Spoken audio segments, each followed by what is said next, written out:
कितने दिनों से अच्छी सच्ची बात बताई जा रही। 10 जुलाई 1952 से और 2012 तक, यानी 60 साल पूरे हिंदुस्तान में घूम घूम कर कोई गांव और कोई शहर कस्बा गली गांव कुचा कोई जाति पाति छोड़ी नहीं, जिनको समय के सच्चाई का ज्ञान न कराया गया हो, आगे आने वाली भयानक भीषण बीमारियों का परिचय न दिया गया हो, लेकिन वो सब अपने नजरिए से देखते, अपने जैसा 2 आंख कान नाक मुंह वाला समझते, और सब बेचारे गफलत में रह गए और बीमारी आके सर पे टपक पड़ी, सर पे खड़ी हो गई। अब इससे बचने का तुरंत इलाज कहाँ है? अरे भाई, जब बीमारी आप में बाद में आती, दवा तुम्हारी पहले बनी रखी। ये कैसे दवा इन्होंने बना ली? अगर तुम किसी के घर जाओ और खबर न दो कि हम 10 आदमी आ रहे हैं, तो रसोई में खाना मिलेगा आपको? नहीं मिलेगा, क्योंकि आपने खबर दी और तुमने किसी मेडिकल स्टोर वाले को नहीं बताया कि हमारी दवा बना लेना, और तुम जाते हो फट से पैसा मांगते, ये दवा दीजिए। अगर वो कह दे क्या तुमने हमारे पास खबर भेजी थी, तुम्हारे नाम की दवा या नहीं है, लेकिन उन्होंने इतना खान पान तुम्हारा खराब कर दिया। वो जानते हैं इस खान पान करने से ये बीमारी आएगी, ये कर्म करने से ये बीमारी आएगी, उनको ये सब पहले मालूम, इसलिए तुम्हारी दवा पहले बना के रखती। अब उनका व्यापार चल गया, तुमको खराब खिलाने में, गंदा भोजन कराने में, गंदे कर्म सिखाने में उनका व्यापार चल गया कि जब तुम ये गंदा खान पान करोगे, गंदे कर्म करोगे, तो निश्चित कुदरत नाराज होगी, तो बीमारी देगी। उस बीमारी के लिए तुम हमारे पास आओगे, हमारा व्यापार चलेगा।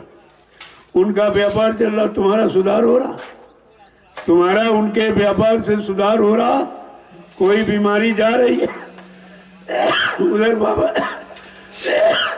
बाबा जी ने क्या कहा, नई नई बीमारियां होंगी, एक की दवा 100 में न मिलेगी। कितने पहले इशारा किया कि भारत देश ही नहीं सारे विश्व में नई नई बीमारियां पैदा हो जाएंगी अगर तुमने अपना मानवीय खान पान ना अपनाया, मानवीय भोजन आपने ना किया, और पशुओं वाला और पक्षियों वाला और जो मांसाहारी जीव उनका भोजन अगर तुम करने लगे, तो तुम्हारे अंदर बीमारी पैदा हो जाए। क्योंकि ये मनुष्य मशीन ये परमात्मा की बनाई, परमात्मा जिसने मशीनें बनाई, चाहे पशुओं की हो, चाहे पक्षियों की हो, जंगली जानवरों की, कीड़े मकोड़ों की, या आदमी इंसान की, सबका भोजन अलग बनाया। पशुओं का भोजन अलग, पक्षियों का भोजन अलग, जंगली जानवरों का भोजन अलग, कीड़े मकोड़ों का भोजन अलग, और आदमी इंसान का भोजन सबसे अलग बनाया। क्योंकि भगवान को इंसान बहुत प्यारा है। भगवान राम ने इशारा करके कहा, सब मेरे सम्मम उपजाए, तिनमें अधिक मनुज मोहि भाई। का ये सारी सृष्टि मेरी ही बनाई, जितने जीव आप 2 आंखों से देख रहे हैं, का ये सब मेरे बनाए हैं। कोई इंसान विज्ञान ने कोई जीव नहीं बनाया, और मैंने जब जीव बनाए तो उनका भोजन बनाया। कि मशीन किस ऊर्जा, किस शक्ति, ताकत, तेल से चलेगी, उसका अलग बनाया। अब जैसे पेट्रोल की मशीन है, तुम डीजल डाल के चलाओ तो खराब हो जाए, नहीं चलेगी। तुमको नहीं ये भी तो तेल है। अरे तेल तो है, लेकिन उसके उपयुक्त नहीं है, उसके अनुसार नहीं, उसको चलाने वाला नहीं, उसको ये बिगाड़ने वाला आयल है। लेकिन इंसान ने कभी नहीं समझा कि हमारी मशीन परमात्मा की बनाई है, और हम ये जो पशुओं वाले की यानी जो बनाई, उनका भोजन हम करने लगे। तो मांस कौन खाता है? मुर्दा मांस कौन खाता? कौवा, कुत्ता, गीद। जब कौवा, कुत्ता, गीद का भोजन है और आप करने लगोगे, तो फिर वही विचार तुम्हारे में, वही विचार गंदगी खाने वाले तुम्हारे में पैदा हो जाए, गंदे कर्म करने वाले तुम्हारे में पैदा हो जाएंगे। कोई रिश्ता और कोई बात यानी समझ में नहीं आएगी। पशुओं में कोई समझ नहीं आता कि कौन रिश्ता है, कौन क्या है, कौन माँ बहन बेटी, कुछ नहीं, कोई जानकारी नहीं होती। देखो किस तरीके से, का सब मेरे सम्मम उपजाए, तीन में अधिक मनुज मोह भाई, कहा सब मेरे बनाए जीव हैं और मैंने सब जीवों को जिंदा रखने के लिए उनका भोजन अलग बनाया, लेकिन मनुष्य का भोजन सबसे अलग बनाया, क्योंकि हमको प्यारा है। और मैं भी जब कभी मृत लोक मंडल में जाता हूं तो मनुष्य शरीर ही धारण करता हूं, इसलिए मनुष्य शरीर का भोजन मैंने अलग बनाया। सीजनल अनाज, सीजनल दालें, सीजनल सब्जियां, फल फूल मेवे, दूध मक्खन मलाई घी, ये है इंसानी खुराक। जब तुम इंसानी खुराक खाओगे इंसानियत रहेगी, मानवता रहेगी, प्रेम प्यार मोहब्बत रहेगा, ईर्ष्या राग द्वेष नहीं आने पड़ेंगे, छीना झपटी नहीं करो। अब जैसे कुतिया मांसाहारी, अगर 5 बच्चों को लिए बैठी हो, उनके बच्चों को रोटी का टुकड़ा डालो फट छीन के खा लेगी, खाने नहीं देगी, बाद में दूध पिलाएगी लेकिन सामने भोजन नहीं करने दे। ये छीना झपटी, ये मांसाहार का प्रभाव है। और सब होते हुए भी और सब समझते हुए भी आपने ये नहीं किया तो वही तुम्हारे अंदर बात आ गई। अब तुम सब छीना झपटी में लग गए, इनका छीनना, इनका लेना, इनकी चोरी करना, इनको मारना, इनको काटना, सब वही काम तुम्हारे में आ गए। अगर संत महापुरुषों के वचनों को माना होता तो भारत जैसी धार्मिक भूमि पर यह बीमारी महामारी कभी नहीं, कुदरत कोई प्रकोप कर ही नहीं सकती, क्योंकि ये भारत देश कुदरत की गोद में बैठा हुआ। 4 ऋतुएं जो आपकी ऋतुएं हैं, सर्दी गर्मी बरसात, ये तीनों निश्चित समय, ये 4-4 महीने, पूरे साल को 4-4 महीनों में बांटा गया और 4 प्रकार की ऋतुओं में बांटा गया। ये केवल भारत में है, ये भारत धार्मिक देश, ये प्रकृति की गोद में बैठा हुआ, और प्रकृति ने अपनी गोद में इसको सजा के पाला है और इसको बनाया। लेकिन हमने आपने उस पाश्चात्य देशों की नकल की जहां प्रकृति का कोई काम नहीं, एकदम पशुवत जीवन व्यतीत हो रहा, सिवाय भोगों के सिवा कुछ जानते ही नहीं। अगर इसीलिए विश्व में जितने भी देश सब भोग भूमि के नाम से जाने जाते, हमारा भारत देश योग भूमि के नाम से जाना जाता। यहाँ योग है, योग माने जोड़ है, किसको किससे जोड़ा जाए, किसको किससे मिलाया जाए, किसकी मिलने की किससे मर्यादा है, शुद्धता है, ये केवल विचार भारत देश में, और विदेश में कोई विचार नहीं। जब तुम ऐसे देश की नकल करोगे तो तुम्हारे विचारों में परिवर्तन हो जाएगा, तुम्हारी बुद्धि में परिवर्तन, तुम्हारे खान पान में, तुम्हारे कर्मों में परिवर्तन, फिर उसी अनुसार तुमको भी सजा मिलने लगेगी। आज प्राकृतिक सजा पाने का एक ही कारण है कि हम प्राकृतिक देश में रहते हैं, वो प्रकृति के देश में नहीं रहते, वहां प्रकृति नहीं काम करती। यहाँ सर्दी गर्मी बरसात 4-4 महीने, वहां सर्दी तो सर्दी ही है, गर्मी कहीं तो गर्मी ही है, लेकिन तुम्हारे यहाँ तो 4 ऋतु। प्रकृति ने कितना सजा के रखा इस भारत देश को, और प्रभु परमात्मा और भगवान इसी भारत भूमि पर ही ज्यादा अवतार दिया, कोई 1 और 2 अवतार उधर, बाकी सब भारत भूमि पर। ये परमात्मा को प्यारी है जमीन, उसी जमीन पर हमें आपको जन्म मिला। चलो अपने लिए नहीं तो परमात्मा के हिसाब से भी कोई ऐसा कर्म मत करो, कोई ऐसा गंदा खान पान मत करो जो तुम्हें परमात्मा की तरफ से सजा मिल जाए।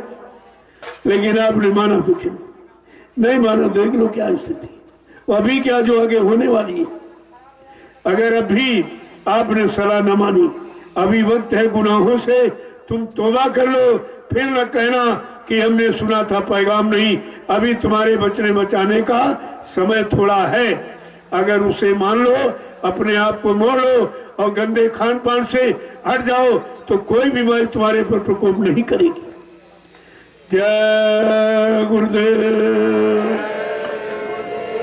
जय गुरुदेव, जय गुरुदेव, जय गुरुदेव, जय गुरुदेव, जय गुरुदेव। नाम किसका? प्रभु का, जय गुरुदेव। नाम किसका? प्रभु का, प्रभु का प्यारा नाम। जय गुरुदेव। जरा खड़े हो जाइए तो,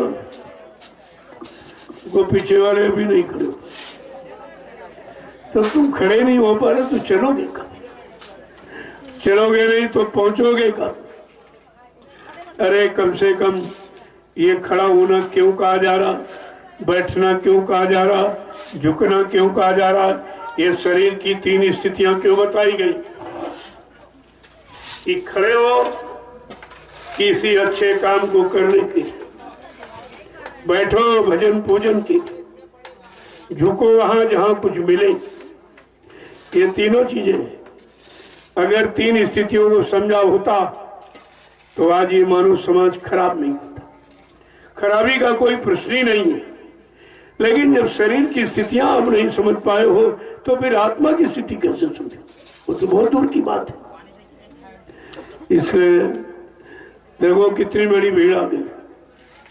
ये बिना बुलाए, मैंने बुलाया नहीं किसी को, कोई कार्यक्रम नहीं है।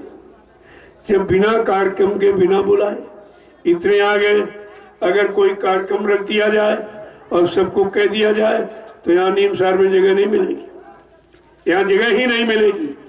इतना जनमत इकट्ठा हो जाए, क्योंकि चारों तरफ तबाही बची हुई है, चारों तरफ बीमारी की मार, बीमारी से घबराहट, बीमारी से भयभीत लोग इतना ज्यादा हो गए हैं कि एक दूसरे से मिलना पसंद नहीं करते, एक दूसरे के पास बैठना पसंद नहीं करते। अरे पति पत्नी के पास नहीं बैठते, पति पत्नी के पास नहीं बैठता, कहा नहीं इसके कोरोना हो गया। देखिए तो ऐसी बीमारी आई, इतनी दूरी बना दी, सारे रिश्ते प्रेम प्यार मोह पर लगाओ सब खत्म। बीमारी इतनी बड़ी सबको खत्म कर दी, तुम्हारा सामाजिक पारिवारिक जीवन अस्त व्यस्त कर दिया, फिर तुम जियोगे कैसे, रहोगे कैसे? अरे दूरी बनाते तो बुरे कर्मों से दूर रखते, बुरे गंदे खान पान गंदे भाव विचारों से दूर रखते। ये दूरी आपके लिए लाभकारी थी और सारी समाज के लिए लाभकारी, वो तो कुछ नहीं किया। गंदगी से लगाव है, अच्छाई से दूरी है, ये सब उल्टा हो रहा, ये उल्टा हो रहा। क्यों?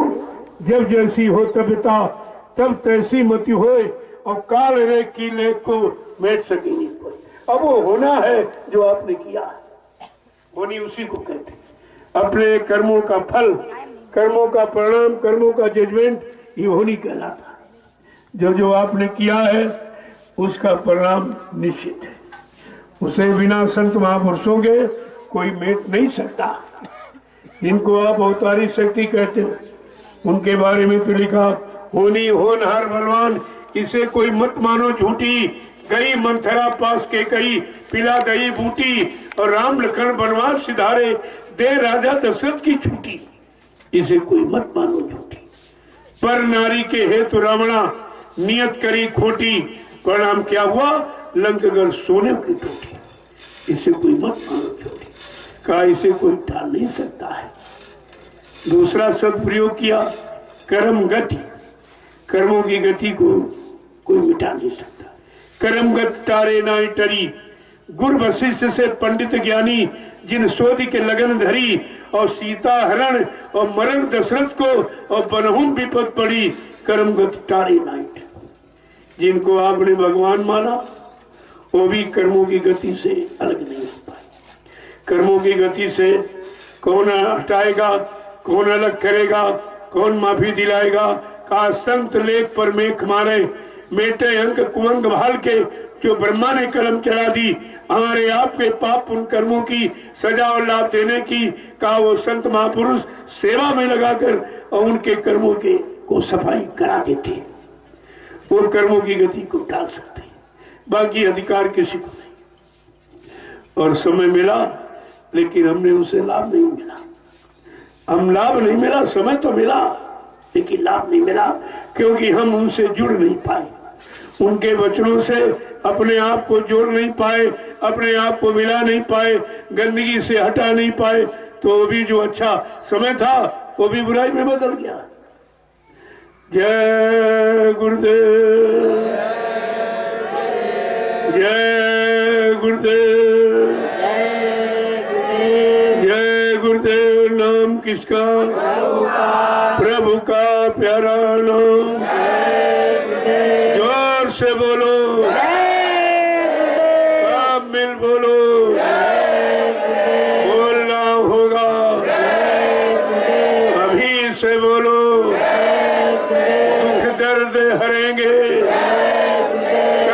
कष्ट मिटेंगे, शांति भी देंगे, सबके दाता, सबके मालिक, प्रेम से बोले ये नाम नहीं इंसान का, ये काम नहीं इंसान का। तब्दीली, बदलाव, परिवर्तन, ये इंसान के बस की बात खत्म हो गई, क्योंकि 70 साल की आजादी का परिणाम आपके सामने है। कुछ नहीं कर पाए, जो कहा वो सब झूठ निकला, जो वादा किया वो भी खत्म। यानी तो इंसान के बस की बात अब नहीं है। अब वो कलयुग का जगाया जय गुरुदेव प्रभु का नाम ये सब काम करेगा। ऐसा नहीं कि कोई कहे भाई, जब वो नहीं कहे फिर कौन करेगा। करने वाले की जानकारी नहीं दी गई तो वो भी आपको बताया गया। नाम अपने काम की पूरी जानकारी दे रहा कि मैं कौन से काम करूंगा। जो अन्य युगों में जो नाम आए उन नामों ने जो काम नहीं किया वो कलयुग का जगाया, और कलयुग के जीवों के लिए जय गुरुदेव प्रभु नाम ये सब काम करेगा। अरे प्रभु की सत्ता है, जब सत्ताधारी आ गया तो काम क्यों नहीं होगा। वो तो उसी का काम है, वही करेगा। जिसका नहीं है वो नहीं करेगा। जाको काम ताई को छा जाए और करे सो डंडा बा जाए। दूसरा कोई करेगा तो प्रकृति मार लगाएगी, क्यों ये काम संत महापुरुषों का, किसी का नहीं। कोई ज्ञानी विज्ञानियों का, कोई मांसाहारी शराबी कबाबियों का, कोई चरित्रहीनों का, कोई स्वार्थी लोभी लालचियों का ये काम नहीं है। तो बात आपको विचार करना चाहिए। जय गुरुदेव। देखो कितनी बड़ी भीड़ है। मैंने तो किसी को बुलाया नहीं। अब कोई दरवाजे आए तो भगाया भी नहीं जा सकता, ये तो मर्यादा खिलाफ है भाई। कोई आश्रम आ जाए तो उसे भगाया भी नहीं जाता। लेकिन हाँ ये है, ये वो भीड़ नहीं है जो बीमारी लेके आती है, बीमारी पैदा करती, परेशानी पैदा करती, सबको तकलीफ होती, शासन को, प्रशासन को, कर्मचारी अधिकारियों को, सबको तकलीफ होती। वो ये भीड़ नहीं है, ये सबकी दृष्टि में है और सब देख रहे बराबर। जब पहले लॉकडाउन लगा तब यहाँ कितनी भीड़ थी। लोग कहते थे कि भाई सब जगह बंद हो गया, वो सतगुरु धाम जय गुरुदेव आश्रम क्यों नहीं बंद किया गया। तो कर्मचारी अधिकारी खुद कहते थे, कहा भाई वहां कोई बीमारी नहीं, क्योंकि वहां कोई गंदा खान पान खाने करने वाला जाता ही नहीं, वहां कोई दूसरे मिशन का नहीं जाता। और तुम्हारे मंदिर में शराबी का भी सब पूजा करने आते, तो यहाँ तो बीमारी फैल सकती, इसलिए उनको बंद कर दिया गया।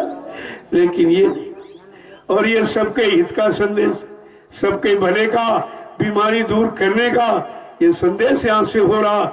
यहाँ से कोई अपने स्वार्थ, लोभ, लालच, मान सम्मान, अधिकार का संदेश यहाँ से नहीं होता। और सारा देश सुन रहा है। ऐसा तो नहीं है कि कोई कोई कोठरी में बैठ के बोला जा रहा, ये तो जंगल में मंगल हो रहा है। आप देखिए इसको। जय गुरुदेव। अब ये है कि आओ सत्संग सुनो, चले जाओ, भीड़ नहीं बढ़ाना है। आप जिस काम के लिए आए हो, शाम को आए थे भंडारे का प्रसाद मिला, सुबह आपने भजन भी कर लिया, शाम को भी भजन किया, सुबह भी भजन किया और सत्संग मिल गया। अब सेवा कर लो तो घर चले जाओ, फिर दूसरे लोग आ जाएंगे। ऐसे भीड़ भी नहीं होगी और सब आश्रम आ भी जाएंगे, सबको लाभ भी मिल जाएगा। तो थोड़ा विचार के किया था, तो इसलिए आए हो। अब सत्संग सुना है और सेवा थोड़ी कर लो तो घर जाओ, फिर जरूरत पड़े फिर आप आ जाओ। मना किसी को नहीं किया, लेकिन भीड़ लगाने की जरूरत नहीं है, ताकि शासन प्रशासन की मर्यादा बनी रहे और अपना काम भी बना लो। यही बुद्धिमानी, किसी को कोई तकलीफ ना हो। वैसे हमारे किसी काम से किसी को तकलीफ होने वाली नहीं। मैंने पूरे देश में अपना परिचय दे दिया, बड़े बड़े कार्यक्रम, बड़ी बड़ी भीड़ हुई, लेकिन वहां मीडिया पत्रकार सब आए, सबने कहा, हमने कहा भाई यहाँ कोई बीमारी, यहाँ कोई बीमारी नहीं है, यहाँ बीमारी आ ही नहीं सकती, क्योंकि बीमारी वाला कोई काम नहीं, बीमारी वाला कोई गंदा खान पान नहीं, इसलिए यहाँ बीमारी नहीं है। इस बात को ध्यान में रखो। अगर आप देश से बीमारी भगाना चाहते हो तो गंदा खानपान बंद करा दीजिए। जीवों की हिंसा और हत्या, जो बेगुनाह निर्दोष है, ये आप बंद करा दीजिए, बीमारी चली जाएगी। तुम कहो नहीं नहीं, ये हिंसा हत्या हम कराते रहेंगे, ये आमदनी का साधन है, बुद्धि नशा नशा शराब की बिक्री हम खोले रहेंगे तो बीमारी नहीं जाएगी। कितना आप उपाय लगा लो, ये नहीं जाएगी। लेकिन जाएगी किससे? जोर लगा ले अहले जवाने। कब तक जोर लगाएगा?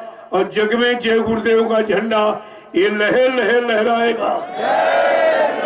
यहाँ से बीमारी जाएगी, यहाँ से परेशानियां जाएंगी, दुख तकलीफ चले जाएंगे, सबको शांति मिलेगी, सब परमात्मा का भजन करेंगे, सब शाकाहारी हो जाएंगे। आप देखते जाइए कि किस तरह से काम हो रहा। मैं तो कोई सहयोग आपसे मांगता नहीं, केवल विचारों का सहयोग मांगता कि आप अपने विचारों का परमिशन अगर दे दें तो मैं आपको दिखा दूं कि देश में इतनी भीड़ लगा के दिखा दूंगा कि यानी 10 किलोमीटर तक आदमी बैठा दिखाई देगा और कोई बीमारी नहीं, कोई परेशानी, कोई बीमारी, शासन प्रशासन की व्यवस्था में कोई बाधा नहीं, किसी तरह की नहीं। सबको एक अच्छी सीख और शिक्षा मिल जाएगी। जय गुरुदेव, जय गुरुदेव,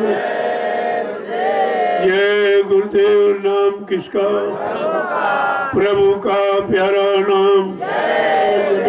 अब आप यहाँ आए हो तो थोड़ी बहुत सेवा करो, जो कर रहे हो इन नए लोगों को मौका दो, ये सेवा करके चले जाएंगे, फिर दूसरे आ जाएंगे। इसलिए आते जाते रहो, लेकिन भीड़ मत करो। भीड़ करने का कोई लाभ नहीं। जिस लाभ के लिए आए हो वो काम तुम्हारा हो रहा। आपको शाम को आप आ गए तो भंडारे का प्रसाद मिल गया, शाम को आपने भजन कर लिया, सुबह 4 बजे फिर भजन कर लिया, और फिर आपको सुबह सत्संग मिल गया और थोड़ी सेवा अगर चले गए। वो जब एक ही दिन में जो काम हो जाए उसको महीने टिक कर करने क्या जरूरत है? आपको लाभ से मतलब, वो लाभ आपका एक ही दिन में मिल जाएगा। इसलिए शासन प्रशासन की भी मर्यादा, उनके नियम का भी पालन करना, ये भी हमारा आपका कर्तव्य है। और अपना आध्यात्मिक काम बना लेना, ये भी अपना कर्तव्य। आपके दोनों काम हो रहे हैं। जय गुरुदेव, जय गुरुदेव, जय गुरुदेव। नाम किसका? प्रभु का प्यारा नाम। तो जैसे धीरे धीरे आए हो वैसे धीरे धीरे निकल जाओ, ताकि दूसरे लोग आ जाए। ऐसे गुरु परिवार के सभी प्रेमी आ जाएंगे, भीड़ भी नहीं होगी, शासन प्रशासन की मर्यादा रह जाएगी और सत्संग की गुरु की मर्यादा भी बनी रहेगी। ये दोनों काम आपको करने, इसलिए आए हो तो सेवा करो, तो धीरे धीरे निकलो। फिर आएंगे लोग, फिर चले जाएंगे, आते जाते रहोगे, कोई परेशानी नहीं। अब इतनी बड़ा जगमटिया इकट्ठा हो जाते, इतनी जगह भी अभी नहीं आए, इतने भंडारे भी अभी नहीं, तो आपको रोटी कैसे मिल पाएगी?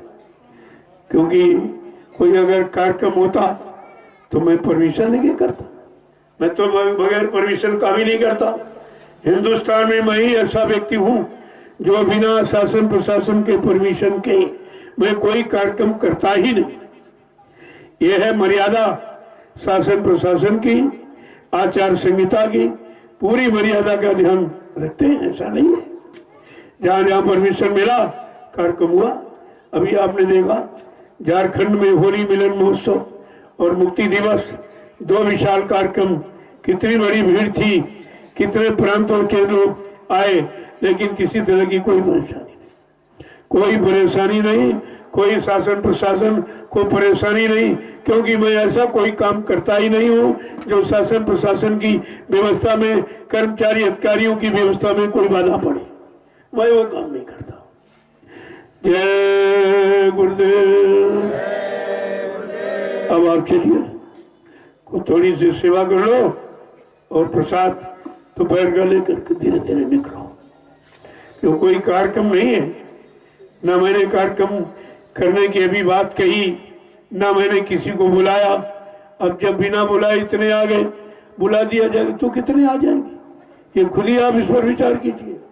कितना बड़ा जनमत इकट्ठा हुआ, चारों तरफ से तबाही तबाही, चारों तरफ से बीमारी बीमारी, चारों तरफ से यानी मौत ही मौत नजर आ रही है। लेकिन ये 88,000 ऋषियों की तपोभूमि कुछ और ही दिखा रही है, इसका काम कुछ और है। वो आपके सामने हो रहा है, मैं कोई छिपा के तो कहता नहीं हूं। जय गुरुदेव।